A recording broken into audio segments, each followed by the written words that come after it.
हाय दोस्तों। आज की वीडियो में हम बात करेंगे हैप्पी स्माइल टेक्नोलॉजी की। तो ये जो कंपनी एक आईटी कंपनी है जिसका आईपीओ जो कोविड के बाद आया था। और कोविड के बाद आपको पता है कि मार्केट में एक यूफोरिया चल रहा था आईटी कंपनी को खरीदने का, क्योंकि सबको लगता था कि अब जो है जमाना वो डिजिटल का है जो कि है भी। इसलिए आईटी कंपनी को काफ़ी अच्छा वैल्यूएशन मिलना चाहिए और सभी लोगों ने उसके अंदर दबा के पैसे लगाए थे और उस टाइम लोगों ने पैसे बनाए भी थे। बट देखिए, कोई भी यूफोरिया एक लंबे टाइम तक नहीं चलता, वो कभी न कभी आके नीचे आता ही आता है। तो उसके अंदर आईटी सेक्टर के अंदर काफ़ी पिटाई हुई और सारे इससे 40% 50% गिरे थे। हालांकि जो लार्ज की कंपनी थी जैसे कि टीसीएस हो गया, इन्फोसिस हो गया, उन्होंने धीरे धीरे रिकवरी अपनी स्टार्ट कर दी। बट ये जो कंपनी है अभी भी 56% डाउन चल रही है अपने ऑल टाइम हाई से। तो हम इस वीडियो में डिस्कस करेंगे क्या कारण थे इस कंपनी के इतने ज़्यादा गिरने के और क्या कोई चांसेज है कि ये कंपनी वापस रिकवर कर सके या नहीं रिकवर कर सके। तो एक बार इस कंपनी के फंडामेंटल चेक करते हैं। और इधर फंडामेंटल्स पहले हम टेक्निकल चेक करें तो आप देखोगे कि ये स्टॉक ने यहाँ अपना ऑल टाइम हाई बनाया था अगस्त 2021 में। उसके बाद से इसका कोई भी टॉप अपने पुराने टॉप को क्रॉस नहीं कर पाया। मतलब यहाँ से नीचे आया, फिर ऊपर गया, इसने यहाँ से फिर नीचे आ गया, फिर ऊपर गया और प्राइस वापस यहाँ तक नहीं जा पाया, पहले ही नीचे सेलिंग आ गई। फिर नीचे आया, फिर पुराने टॉप तक नहीं जा पाया, उससे पहले ही सेलिंग आ गई। फिर ऊपर गया, पुराने टॉप तक नहीं पहुँचा, फिर सेलिंग आ गई। फिर ऊपर गया, पुराने टॉप तक नहीं पहुँचा, सेलिंग आ गई। तो ये जो आप देखो तो इसके जो टॉप नीचे की तरफ शिफ्ट होते गए, इसको मतलब डाउन ट्रेंड। मतलब ये कंपनी लगातार डाउन ट्रेंड में और अभी भी कोई उम्मीद नहीं दिख रही कि ये स्टॉक यहाँ से बाउंस बैक कर पाएगा। तो ये तो टेक्निकल चार्ट हुआ। अगर फंडामेंटली बात करें आखिर फंडामेंटली क्या रीजन था गिरावट के, तो पहला रीजन था कि सारी आईटी कंपनी गिर रही थी इसलिए ये भी गिरी। बट अब बाकी कंपनी चूंकि रिकवर कर रही है, बट ये कंपनी रिकवर नहीं कर रही है। तो इसका मेन रीजन है पी रेशियो। अगर आप यहाँ पे चेक करें, अगर इसके पी रेशियो चेक करें लास्ट 5 ईयर का, तो आप देखो तो इसका पी रेशियो यहाँ पे मोर देन 100 हो गया था। चलिए यहाँ पे शॉर्ट टर्म के लिए अर्निंग डाउन थी, बट उसके बाद भी इस कंपनी का पी इधर आप देखो तो 70-80 के रेंज में था और अभी भी इसका पी रेशियो जो है 50 के रेंज में है। और 50 का पी रेशियो कोई मतलब बहुत ज़्यादा होता है एक आईटी कंपनी के लिए जो सर्विस बेस्ड कंपनी में है।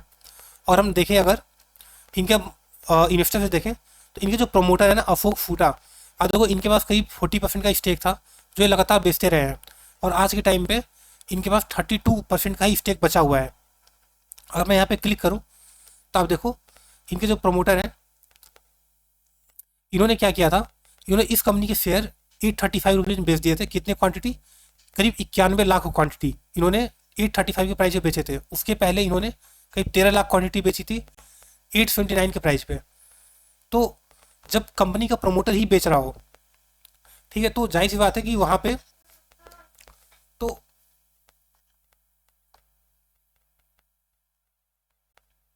मैं बोल रहा था कि अगर कंपनी का प्रमोटर ही बेच रहा हो तो जाहिर सी बात है वहाँ पे बाकी जो इन्वेस्टर हैं जो एफ आई है, जो डी आई है या रिटेल इन्वेस्टर भी, उन सबका ट्रस्ट कहीं ना कहीं कंपनी से घटता है।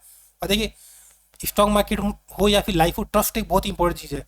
अगर एक बार ट्रस्ट चला जाए तो काफ़ी मुश्किल होती है उस ट्रस्ट को वापस गेन कर पाना। तो इन्होंने बोला कि एक्चुअली उन्होंने पहले बोला था कि हाँ मुझे जितना बेचता था मैंने बेच दिया, अब मैं इससे नहीं बेचूंगा।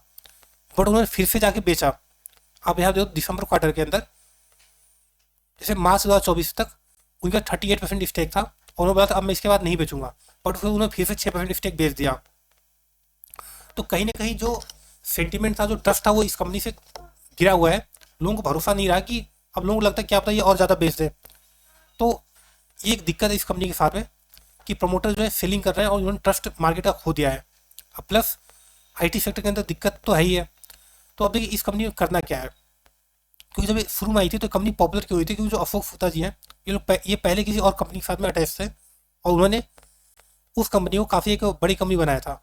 तो लोगों को लगा था कि अब ये कंपनी अगर इन्होंने हाईपीएस माइंड शुरू किए तो ये लोग ये इस कंपनी को काफ़ी बड़ा बनाएंगे और उन्होंने बनाया भी है। मतलब आई थिंक 8-10 हज़ार करोड़ का मार्केट है, काफ़ी बड़ी कंपनी है। बट देखिए अब इनकी उम्र हो चुकी है और अब ये क्या है कि इनका जो शिफ्ट है वो दूसरे बिजनेस की तरफ हो गया है। तो अब इन प्रोमोटर देखो तो इनका एक मेडिकल बिजनेस है, अब ये उधर ज़्यादा फोकस कर रहे हैं। तो कहीं ना कहीं ट्रस्ट वाली बात है कि ट्रस्ट अब धीरे धीरे कम हो रहा है। और दूसरी ये बात है कि जो आईटी कंपनी होती है, जो सर्विस बेस्ड कंपनी, इंडिया की जो कंपनी होती है जैसे टीसीएस है, इन्फोसिस है, इस तरह की सर्विस बेस्ड कंपनी होती है, इन कंपनी को पी रेशियो ज़्यादा नहीं मिल सकता। जैसे मान लीजिए कि अगर कोई पर्सन है ना जावा यूज कर रहा है या कुबरनेटिस यूज कर रहा है, तो जो टेक्नोलॉजी को यूज करता है उसको पी रेशियो ज़्यादा नहीं मिल सकता। जो टेक्नोलॉजी को क्रिएट कर रहा है, जो पर्सन जावा जैसी टेक्नोलॉजी या फिर कुबरनेटिस जैसी टेक्नोलॉजी को बना रहा है, उसको पी रेशियो ज़्यादा मिलेगा। जैसे जो अमेरिकन टेक कंपनी है जैसे माइक्रोसॉफ्ट है, आपका टेस्ला है, गूगल है, मेटा है, ये लोग टेक्नोलॉजी क्रिएट करते हैं, वो लोग टेक्नोलॉजी के यूजर्स नहीं है। तो जो आदमी टेक्नोलॉजी को क्रिएट कर रहा है, जहाँ पे रिसर्च अच्छी है, उन कंपनी को पी रेशियो ज़्यादा मिलेगा। आप बोलो कि हैप्पीएस्ट माइंड को 100 का पी मिलना चाहिए, तो गलत बात है, क्योंकि जस्ट लाइक ये लोग लेबर का काम कर रहे हैं। क्योंकि इंडिया की जितनी भी सर्विस कंपनी सारी सारी लेबर ही कंपनी है, कि हम लोग बाहर के देशों के लिए हम लोग मजदूरी करते हैं, कि जो काम वहाँ के इंजीनियर्स 2 लाख रुपये लेके करेंगे, हम लोग 20,000 रुपये में कर देते हैं। तो ऐसी कंपनी प्राइसिंग पावर नहीं होता, आपको हमेशा ही लोएस्ट बेट करना पड़ता है। कि अगर वो कंपनी बोलते है कि यार हमें ये काम करवाना है, कौन सबसे सस्ते में काम करेगा, तो आप इंडियन आईटी कंपनी जो बोलती है कि यार हम सबसे सस्ते में काम करेंगे, तो उनको कॉन्ट्रैक्ट मिलता है। तो इस टाइप कंपनी एक हाई पी डिजर्व नहीं करती हैं। इन्होंने पहले हाई पी चला था लाइक सन 2000 के आसपास में, क्योंकि उस टाइम जो ये काम करते थे वो काम भी बहुत कठिन होता था करने के लिए। बट आज ये लोग जो काम कर रहे हैं वो काम इतना टफ नहीं रहा, खासकर एआई के आने के बाद से। तो आज के टाइम में आईटी कंपनी वही स्विच सर्वाइव कर पाएगी जो आईटी फॉर एआई और एमएल मशीन लर्निंग इन फील्ड में अच्छा करे। तो अब बात ये कि देखिए करें क्या हम लोग, कि अब अगर आपने पहले इन्वेस्ट कर रखा है कि आप लॉस के अंदर, तो करें क्या इस कंपनी के अंदर।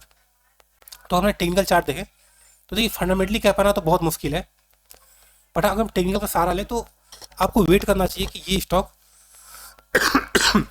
सॉरी कम से कम एक बार अपने पुराना जो टॉप था उसको ब्रेक करके ऊपर निकले। ठीक है, जैसे ये जो टॉप है, अगर यहाँ से ऊपर निकल जाए तो हम बोल सकते हैं कि हाँ अब शायद कंपनी का रिवर्सल पॉसिबल हो। बट जब तक ये डाउन ट्रेंड में है तो मेरे हिसाब से कुछ भी नहीं करना चाहिए, क्योंकि यहाँ जो आपको सपोर्ट दिख रहा है, ये जो सपोर्ट्स है बहुत छोटे छोटे सपोर्ट्स हैं, तो इनको भी ये इजीली ब्रेक डाउन कर सकता है। और चूंकि स्मॉल के कंपनी है, तो देखिए स्मॉल के कंपनी के अंदर 70% 80% गिरना, 60% गिरना बहुत ही आम बात होती है, बहुत ही स्वाभाविक बात होती है। अब देखिए क्या है कि कोविड के बाद से ज़्यादातर यूट्यूबर्स ने मतलब हमें बहुत ज़्यादा मोटिवेट कर दिया था रिटेल इन्वेस्टर के लिए कि खरीदो खरीदो खरीदो, कभी ना कभी तो ऊपर जाएगी। उनकी बात सही भी थी, बट हमें ज़्यादातर लोगों ने क्रैश नहीं देखा, कभी डाउन ट्रेंड नहीं देखा कि डाउन ट्रेंड कैसा होता है, कि 60% गिरना कैसा लगता है। तो ये डाउट ऐसा नहीं कंपनी हमेशा नीचे ही गिरती जाएगी, कभी ना कभी उठेगी, बट हमें डाउन ट्रेंड, हमने नीचे गिरते हुए की स्टॉक को देखा नहीं, हमने लॉस बर्दाश्त करने की क्षमता भी आई नहीं हमारे अंदर, इस वजह से हमें दिक्कत हो रही है। बट स्मॉल कैप कंपनी के अंदर 60-70% की गिरावट बहुत ही आम बात होती है। तो मेरे हिसाब से ये जितना गिर रहा है इसको गिरने दीजिए, और जब गिर के थोड़ा कॉन्फिडेंस दे उसके बाद आपको देखना चाहिए इस स्टॉक को। मान लीजिए गिर गई, ठीक है, और गिरने के बाद थोड़ा कॉन्फिडेंस दे रही है, थोड़ा कॉन्फिडेंट करे, उसके बाद आप यहाँ पे देख सकते हो। जैसे आप यहाँ पे देखो तो यहाँ जब भी ये गिरावट हुई है ना, इसे ज़्यादा कॉन्फिडेंस दिया नहीं, थोड़ा टाइम कॉन्फिडेंस फिर ऊपर गया फिर नीचे आ गया, तो एक बार इसको साइड में होने दीजिए, उसके बाद ही आप नई बाइंग कर सकते हो। और आप पहले से इन्वेस्टेड हो तो मेरे हिसाब से इतनी कंपनी ख़राब भी नहीं है कि आप इसको लॉस में बेच के निकलो, तो आधे इंतजार करना चाहिए, कंपनी वापस अपने पुराने टाइम पे आएगी। और आपको साथ में ग्लोबल जो इकोनॉमिक कंडीशन है उसको ट्रैक करते रहना चाहिए कि ओवरऑल आईटी कंपनीज कब अच्छा करेंगी, क्योंकि हो सकता है कि जो ऊपर जाए तो काफ़ी ऊपर निकल जाता है। ऐसा नहीं कि आप जैसे आपका प्राइस है आप बेच के निकल गए, है ना। अगर उस टाइम इकोनॉमिक कंडीशन अच्छी चल रही है, ओवरऑल आईटी सेक्टर अच्छा कर रहा है, तो आपको बेचना नहीं चाहिए, आपको बने रहना चाहिए, तो आप प्रॉफिट में ही निकलोगे। ऐसे डरने वाली बात नहीं है, कंपनी फंडामेंटली स्ट्रांग है। हालांकि एक गलत बात है जो मैंने मिस कर दी, तो यहाँ पे आप इनकी बैलेंस शीट चेक करोगे तो उन्हें कर्जा रिफंड बहुत ज़्यादा उठा रखा है। आप रिजर्व देखो तो यहाँ लास्ट ईयर तक कंपनी 512 करोड़ का कर्जा था कंपनी को रिजर्व, ठीक है, और इन्होंने कर्जा सीधा बढ़ा दिया, करीब 1200 करोड़ हो गया। अब कंपनी को 1500 करोड़ रुपये खुद के हैं, अब 1200 रुपये कर्जा हो गया, तब जो भी प्रॉफिट आएगा उसके अंदर इनको ब्याज भरना पड़ जाएगा। तो जैसे अगर हम ये क्वार्टरली चेक करेंगे अगर आप, तो आप देखो तो इन्होंने 531 करोड़ की सेल्स की थी, जो कि काफ़ी अच्छी थी, मतलब लास्ट ईयर 410 करोड़ की सेल्स की थी, उस हिसाब से इन्होंने काफ़ी अच्छा सेल्स किया था। बट इन्होंने यहाँ पे 27 करोड़ रुपये इंटरेस्ट भरा था, मतलब लास्ट ईयर उन्होंने दिसंबर में सिर्फ 11 करोड़ का ब्याज पे किया था, बट अभी 27 करोड़ का ब्याज पे किया, इस वजह से इनका प्रॉफिट ज़्यादा बहुत ज़्यादा नीचे घट गए। तो ये कंपनी पर एक निगेटिव बात है कि कंपनी ने कर्जा बहुत ज़्यादा उठा लिया है रिसेंट में। तो देखिए कंपनी सच खराब नहीं है, बट अभी कंपनी का वक्त बुरा चल रहा है, और आप ऑलरेडी इन्वेस्टेड हो तो फिर बने रहना चाहिए, इंतजार कीजिए, कंपनी के आप प्रॉफिट में ही निकलोगे। और नया इन्वेस्टमेंट करना चाहते हो तो आप एक बार खुद से पूछिए कि आप को क्या इसी कंपनी के से ही पैसा कमाना है, क्या आपने कसम खा रखी है कि मैंने हैप्पीएस्ट माइंड से ही पैसा कमाना है, या फिर स्टॉक मार्केट से पैसा कमाना है। तो अगर आपको इससे बेटर अपॉर्चुनिटी नहीं मिल रही है, देन आप इस कंपनी को खरीदिए, अतः मेरे हिसाब से और भी कई कई सारी अपॉर्चुनिटी है स्टॉक मार्केट के अंदर, आप उधर भी देख सकते हो, जो ही नहीं कि इसी कंपनी से पैसा कमाया जाए। तो उम्मीद है आपको वीडियो अच्छा लगा है, प्लस आपको कुछ डाउट है, आपको लगता है मैंने कुछ गलत बोला है, तो आप कमेंट भी कर सकते हैं और आप चैनल को सब्सक्राइब कर सकते हैं। Thank you.